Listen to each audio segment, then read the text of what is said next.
Hi friends, എല്ലാവർക്കും നമസ്കാരം. ഇന്നത്തെ വീഡിയോയിൽ ഞാൻ ഉൾപ്പെടുത്താൻ പോകുന്നത് നമുക്ക് എങ്ങനെ ചെറുപ്പം നിലനിർത്താം എന്നതിനുള്ള കുറച്ച് ടിപ്സ് ആണ് കേട്ടോ. അപ്പൊ ചെറുപ്പം നിലനിർത്താനുള്ള കുറച്ച് ടിപ്സ് നമുക്കിപ്പം നിലവിലുള്ളതിൽ നിന്നും ഒരു 10 വയസ്സ് കുറച്ച് കൊണ്ടുവന്നാലോ? അപ്പോൾ നമ്മൾ ചെറിയ കുട്ടികളായിരിക്കുമ്പോൾ നമ്മുടെ ചിന്ത എന്താണ്? വേഗം വലുതാവണം എന്നുള്ളൊരു ചിന്തയായിരിക്കും. എന്നാൽ വലുതായി കഴിയുമ്പോഴാണ് നമുക്ക് മനസ്സിലാകുന്നത് ചെറിയ കുട്ടിയായിരിക്കുന്നതായിരുന്നു നല്ലതെന്ന്, അല്ലെ? അപ്പൊ എല്ലാവർക്കും അങ്ങനെയുള്ള ചിന്തകൾ ഉണ്ടായിരിക്കും. അപ്പോ ചെറുപ്പം നിലനിർത്താനായിട്ട് എല്ലാവരും ഇപ്പോൾ ശ്രമിച്ചുകൊണ്ടിരിക്കുന്ന കാലഘട്ടമാണ്. അപ്പൊ ചെറുപ്പം നിലനിർത്തുക എന്നതുകൊണ്ട് നമ്മൾ എന്താ ഉദ്ദേശിക്കുന്നത്? അതായത് ഫിസിക്കലി ചെറുപ്പം നിലനിർത്താനാണ് എല്ലാവരും ഫസ്റ്റ് ട്രൈ ചെയ്യുക, അല്ലെ? ഹെയർ കട്ട് ചെയ്യുക, എക്സസൈസ് ചെയ്ത് സ്ലിം ആവുക, മോഡേൺ ഡ്രസ്സുകൾ ഇടുക, ഇങ്ങനെയാണോ ശരിക്കും ചെറുപ്പം നിലനിർത്തേണ്ടത്? അപ്പോൾ ഫസ്റ്റ് ചെറുപ്പം നിലനിർത്താനുള്ള ഫസ്റ്റ് ടിപ്സ് എന്ന് പറഞ്ഞാൽ നമ്മുടെ മൈൻഡാണ് ഫസ്റ്റ് എങ്ങാക്കി കൊണ്ടുവരേണ്ടത്. നമ്മുടെ മനസ്സിൽ ചെറുപ്പം നിലനിർത്തിയിട്ട് വേണം ശരീരത്തിലേക്ക് ആ ചെറുപ്പം കൊണ്ടുവരാനായിട്ട്, അല്ലെ? ചിലപ്പോൾ നമ്മൾ നല്ല ഏജ്ഡ് ആയിട്ടുള്ള ആൾക്കാരെ കണ്ടിട്ടുണ്ട്, അല്ലെ?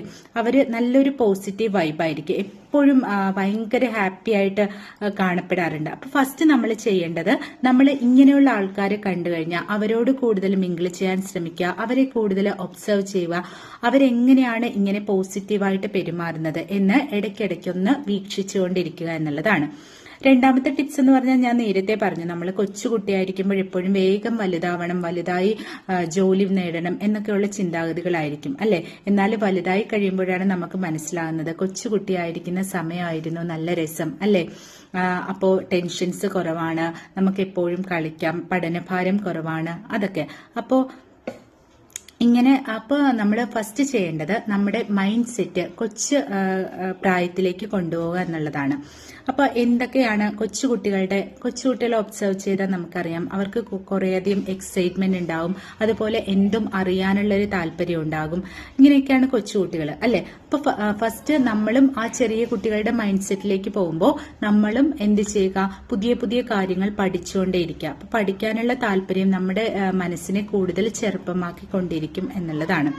അപ്പോൾ നമുക്ക് എന്ത് പഠിക്കാനായിട്ട് അവസരം കിട്ടിയാലും അത് പഠിക്കാൻ ശ്രമിക്കുക, എന്തിനെ കുറിച്ചും അറിയാനായിട്ട് ശ്രമിക്കുക. അപ്പോൾ നമ്മുടെ മൈൻഡ് കുറെ കൂടി ചെറുപ്പമായിട്ട് മാറും.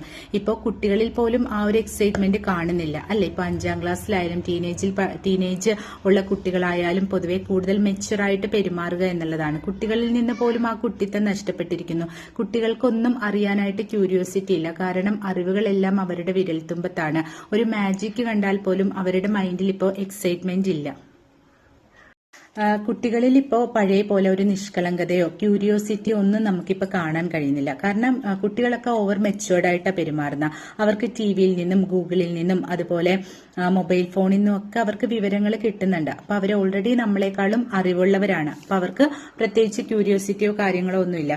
പണ്ടൊക്കെ നമ്മളൊക്കെ ഒരു മാജിക് ഷോ കാണുമ്പോൾ ഭയങ്കര എക്സൈറ്റ്മെന്റിലാണ് കണ്ടുകൊണ്ടിരുന്നത്. ഇപ്പൊ അവർക്ക് പ്രത്യേകിച്ച് അവരുടെ മുഖത്തായ എക്സൈറ്റ്മെന്റ് ഒന്നും കാണുന്നില്ല. കാരണം ഓൾറെഡി അവർക്കൊക്കെ ഈ മാജിക്കിന്റെ പിന്നിലുള്ള സയന്റിഫിക് സൈഡൊക്കെ അവർ ഓൾറെഡി മനസ്സിലാക്കിയിട്ടുണ്ടാവും. അപ്പൊ അങ്ങനെ ഓവർ മെച്ചുവേർഡ് ആയിട്ട് കുട്ടികൾ പെരുമാറുന്നതിനോട് താല്പര്യമില്ല. കൂടുതൽ ബലം പിടിച്ച് മസിൽ ഇരിക്കേണ്ട യാതൊരു കാര്യമില്ല. കുട്ടികൾ പൊതുവെ സിമ്പിൾ ആയിരിക്കണം, ഹാപ്പി ആയിരിക്കണം, അവർ കൊച്ചുകുട്ടികളോടൊപ്പം കളിക്കണം.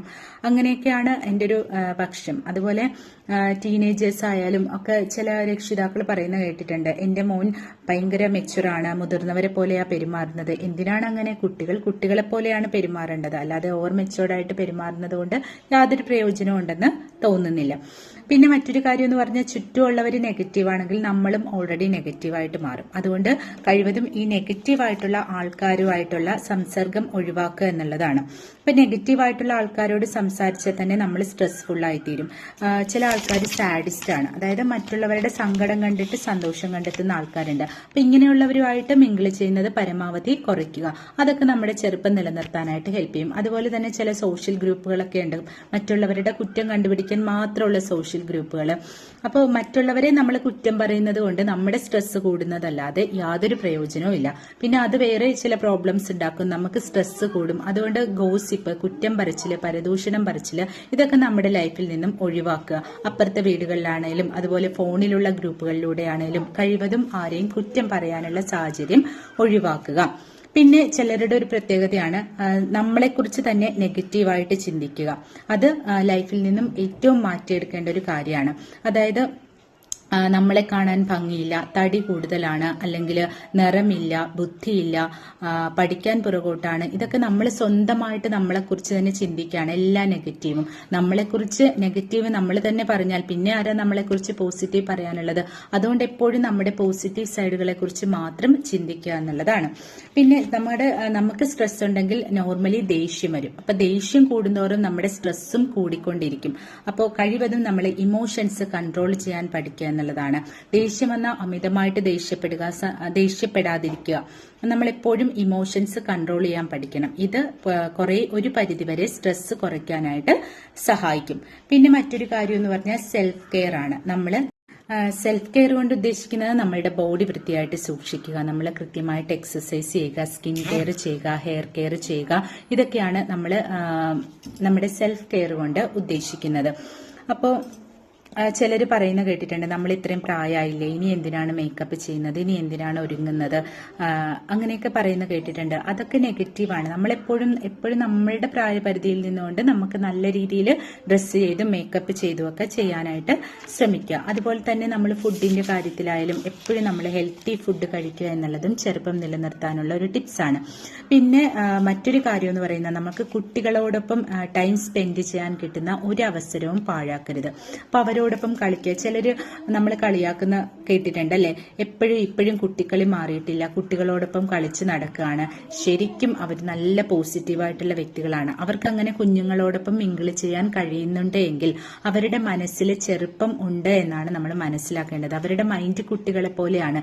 തീർച്ചയായിട്ടും അത്തരത്തിലുള്ള ആൾക്കാർ നല്ല പോസിറ്റീവ് വൈബുള്ള ആൾക്കാരായിരിക്കും. അതുപോലെ കാർട്ടൂണും കോമഡി പ്രോഗ്രാമും ഒക്കെ കുട്ടികളോടൊന്നിച്ചിരുന്ന് കാണുക.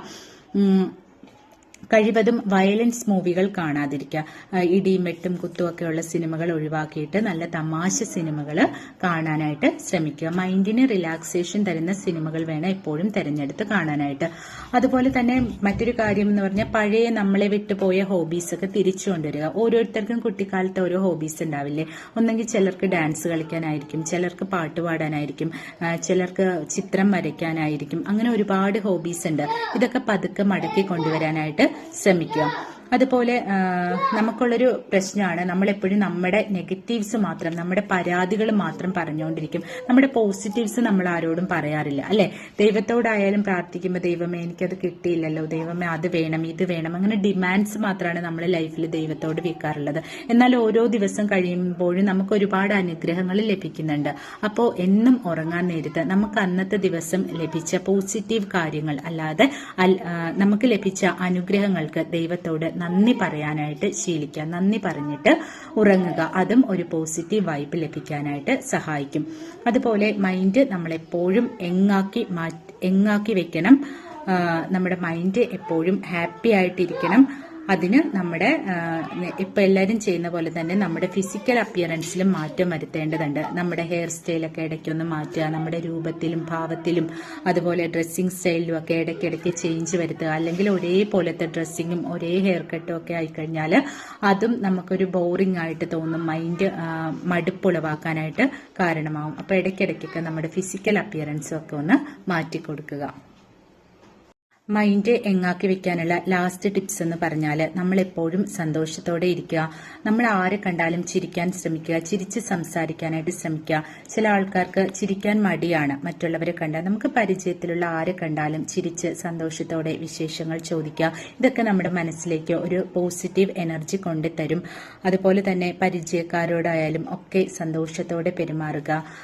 അപ്പോൾ ഇത്രയൊക്കെയാണ് നമ്മുടെ മൈൻഡും അതുപോലെ ബോഡിയൊക്കെ ചെറുപ്പമായിട്ടിരിക്കാനുള്ള ടിപ്സ്. എല്ലാവരും ട്രൈ ചെയ്ത് നോക്കുക. റിസൾട്ട് ഉണ്ടെങ്കിൽ മാത്രം ചാനൽ സബ്സ്ക്രൈബ് ചെയ്യുക. Bye bye, keep smile.